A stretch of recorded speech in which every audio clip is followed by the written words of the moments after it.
polémica, enojo también en Mendoza, porque la Dirección General de Escuelas prohíbe a los gremios hacer asambleas en horas de clase. Y además también hay un apartado especial con el tema de las reuniones docentes.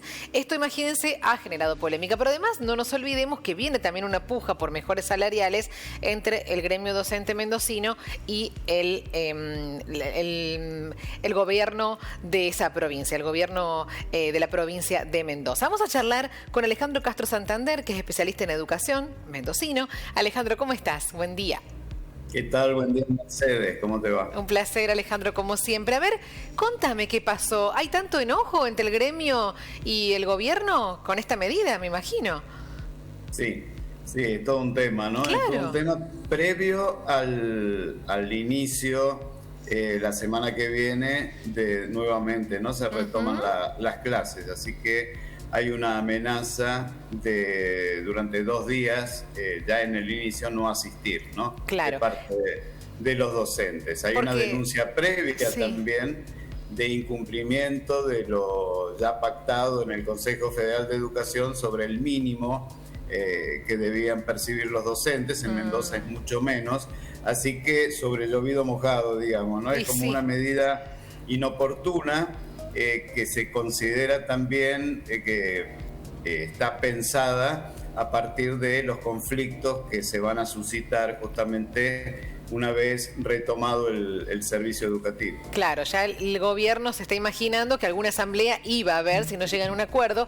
¿Y cuál es el objetivo de la asamblea? Que se note, o sea, en el medio de la clase, que no se dé la clase completa para que se note el reclamo, ¿no es cierto? Si vos no lo haces en hora de clase, no sé si tiene en realidad ya es una rutina, digamos, cuando va a haber digamos, los representantes, los delegados de cada uno de los establecimientos educativos, que luego tienen que llevar el mandato de esa institución a una asamblea más general en cada uno de los sindicatos. Esto en general se ha hecho así, sobre todo en las escuelas de gestión estatal. Hay una interrupción de la actividad, los docentes votan determinada medida que es la que se lleva al plenario. En el caso de las instituciones de gestión privada ya es distinto, en general, salvo algunas donde, bueno, ya hay una fuerte presencia sindical, digamos, ¿no? De parte de sus delegados. También se interrumpe la actividad, pero en general no es frecuente, ¿no? En las escuelas privadas. En definitiva, lo que está regulando en este caso la Dirección General de Escuelas es eso.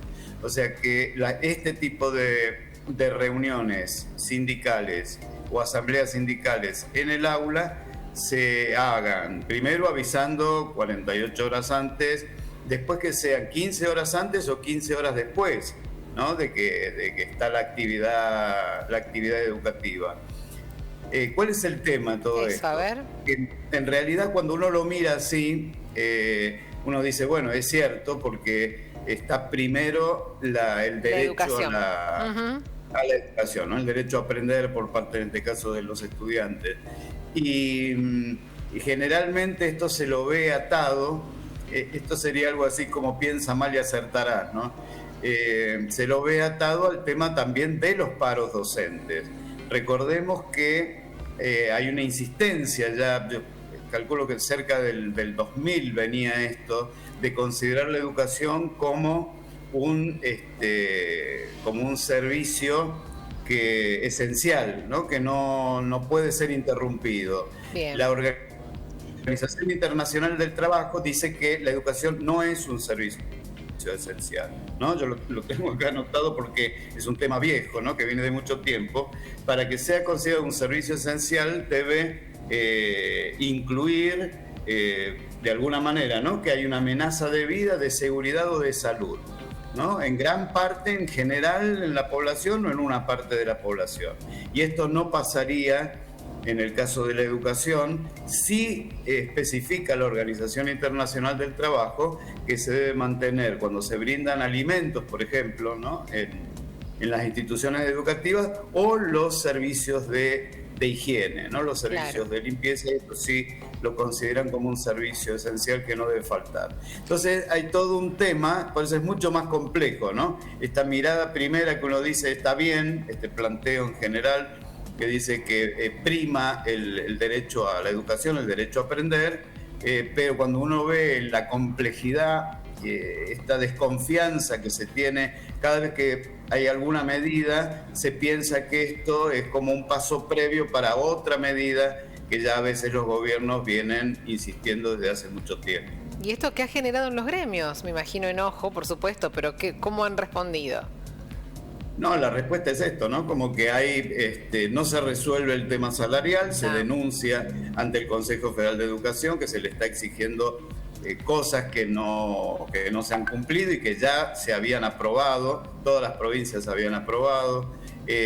Las condiciones en las que están trabajando muchas escuelas, ¿no? Ponen como ejemplo los dos sindicatos fuertes, ¿no? En Mendoza, tanto el SUTE como SADOP, que es de educación privada, recuerdan las condiciones edilicias en las que se está trabajando y mucho más ahora en tiempos de frío, ¿no? Como diciendo, hay otros temas que hay que resolver, que no se resuelven, que están previos en todo caso a esto y muchas veces hasta forman parte del reclamo que hacen los docentes. Claro.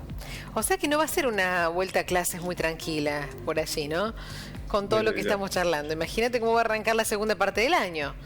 Sí, desde ya. Pero sobre todo creo que lo previo, por eso es creo que una medida inoportuna, ¿no? Creo que es para debatir, como es para debatir todo el sistema educativo, ¿no? Sí, seguimos siempre tratando pequeños temas en vez de ver el todo, ¿no? Que afecta a la educación o que impide que la educación sea de calidad. Entonces me parece que el tema es, hay que verlo, hay que analizarlo, pero por ahí la opinión pública o la sociedad en general debería saber que el problema es mucho más complejo. Además, en Mendoza, Alejandro, es una de las provincias que empezarían las escuelas primarias con 1 hora más. ¿Cómo sigue ese tema? Mendoza tiene ya media hora y ahora lo que haría es aumentar media hora. Eso es lo que han venido gestionando, a ver cómo lo pueden organizar los directivos en cada una de sus escuelas, ¿no? Pero sí, Mendoza está dentro de esto.